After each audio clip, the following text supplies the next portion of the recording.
La grande édition de l'information, Roland Monka.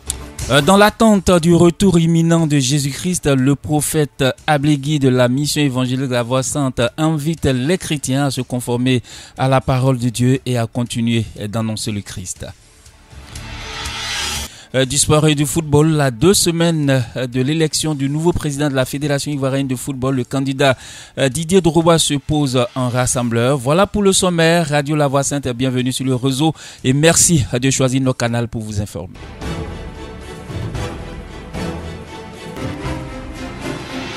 Bonjour à tous, rendons-nous tout de suite à la mission évangélique La Voie Sainte la Mévesse de la Riviera 2 à Cocody où dimanche 3 avril 2022, le prophète Ablégui, leader mondial de cette communauté, a livré un important message au cours duquel l'homme de Dieu a expliqué au corps de Christ la mission de l'esprit d'Élie avant d'inviter les uns et les autres à demeurer dans cet esprit dans l'espérance de l'an. L'esprit d'Élie est une grâce accordée à tous ceux qui rentrent dans le dessein ou de la compréhension du dessein de Dieu. Avant que le Seigneur n'arrive, il a envoyé Jean-Baptiste avec l'esprit d'Élie.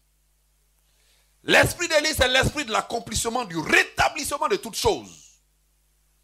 Quand Dieu doit venir, on doit annoncer qu'il vient pour rétablir ce qui était à l'origine. Rétablir ce qui est conforme au ciel. Rétablir ce qui est conforme à son dessein éternel. Et il a envoyé Jean-Baptiste dans l'accomplissement de ce dessein-là, c'est-à-dire le rétablissement. Il dit les gens n'ont pas reconnu Jean-Baptiste. Mais le Seigneur doit revenir encore. Mais il n'y a pas qu'un seul Jean-Baptiste. Il y a autant de Jean-Baptiste. Pourquoi?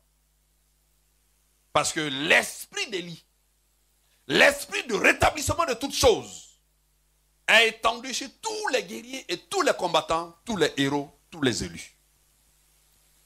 Voilà pourquoi le Seigneur dit que cet esprit a pour mission non seulement de rétablir, mais cette fois-ci il va révéler le rétablissement du temps de la fin. C'est celui de conduire le cœur des pères vers les fils et de conduire le cœur des fils vers les pères. Alors, nous allons le comprendre. Petit enfant. Sachez pour un langage terre à terre,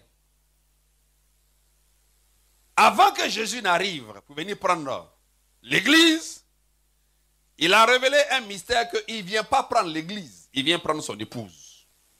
Il a sémé des chrétiens, mais il récolte l'épouse. Il a sémé un corps, il récolte la côte.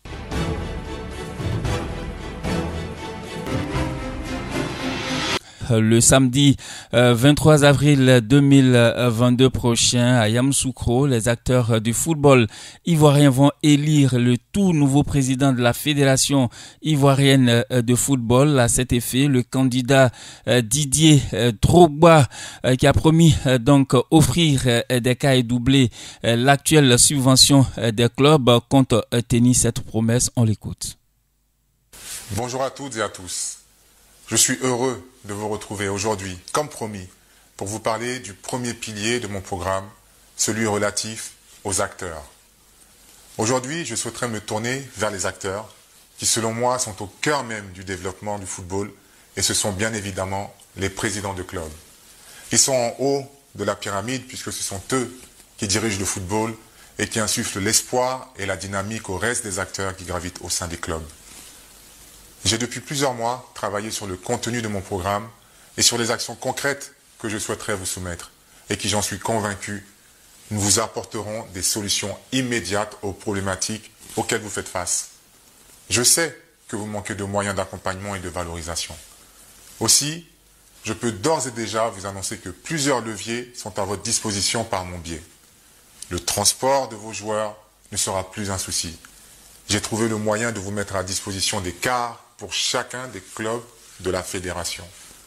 En ce qui concerne les subventions, nous ferons en sorte qu'elles soient doublées pour chaque division, passant de 75 à 150 millions pour la première division, de 20 à 40 millions pour la deuxième division et enfin de 15 à 30 millions pour la 3e division. Alors il me revient régulièrement que nombreux d'entre vous ont des craintes quant aux engagements qu'ils auraient pris auprès d'autres candidats.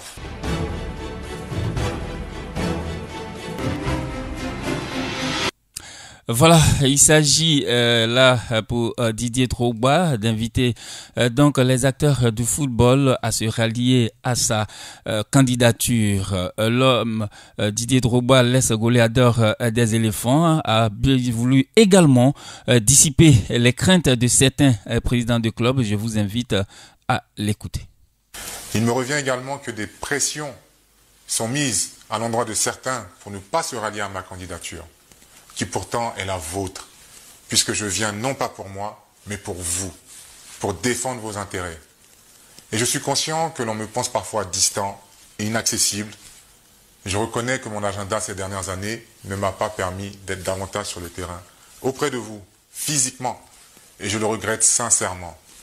Cependant, je n'ai pas tari d'efforts, et je tiens à vous rassurer. J'ai su mettre à profit mon parcours international, puisque grâce à cela, j'ai gagné la confiance de nombreuses institutions et partenaires qui aujourd'hui sont prêts de façon concrète à me suivre dans cette belle aventure qui est celle de contribuer à l'essor du football ivoirien qui m'est si cher. Ce carnet d'adresses et cette notoriété au-delà des frontières, je voudrais humblement vous la mettre à disposition.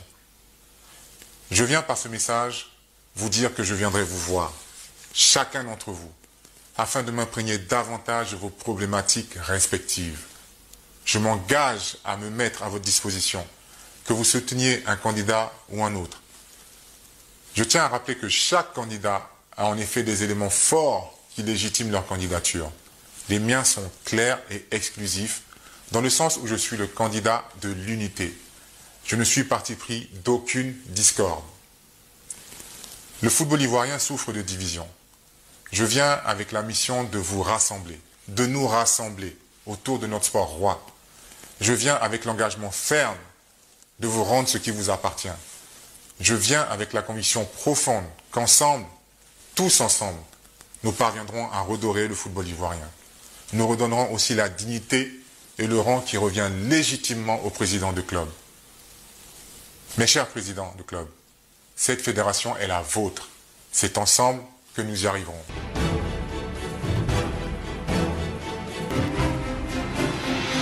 Retour à l'information chrétienne pour nous intéresser au ministère de Jésus-Christ, la parole de Dieu. Cette église située à Ngredjibi dans la commune de Cocody a décidé de célébrer la fête de Pâques avec faste du 11 au 17 avril prochain. Thème retenu pour ce moment, Christ reste le rédempteur de l'humanité, tiré de Éphésiens chapitre 1 verset 7. Selon l'orateur principal du programme, le prophète Jean Kakou Azani, il s'agira de fêter la victoire de la vie sur la mort au travers de la personne de Jésus-Christ de Nazareth. Restons toujours à Ngredjibi, 8e tranche, précisément à l'espace La Parole. Le ministère de la Parole Vivante Internationale, le MPVI, organise une cérémonie d'ordination et de consécration des officiants de culte. C'est pour ce samedi 9 avril 2022 sous le coup de 12 heures. À noter que le MPVI est dirigé par le révérend pasteur Emmanuel Kakou.